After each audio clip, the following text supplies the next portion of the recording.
नमस्कार मित्रांनो, मी देवकर बाबा नर्मदा परिक्रमा यूट्यूब चॅनलमध्ये आपल्या सर्वांचे मनपूर्वक स्वागत करतो आणि त्याचप्रमाणे हार्दिक आभार मानतो।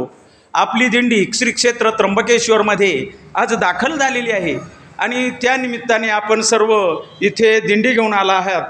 तर थोडीशी छोटीशी मुलाखत म्हणून मी आपणाला अशी विचारू इच्छितो की आपली ही दिंडी आणि हा दिंडी सोहळा कोणत्या गावचा असून किती वर्षापासून चालू आहे? मरळ बुद्रुक तालुका सिन्नर जिल्हा नाशिक 28 वर्ष झाली तशी दिंडी येते। ज्ञानबा बाबाजी संत ज्ञानबा बाबा, संत ज्ञानबा बाबा देवकर महाराज डॉक्टर नाही येणे का परंपरा चालते। आपलं नाव? लहानू निवृत्ती कुरे। लहानू निवृत्ती कुरे। बर, सर्वसाधारण दिंडी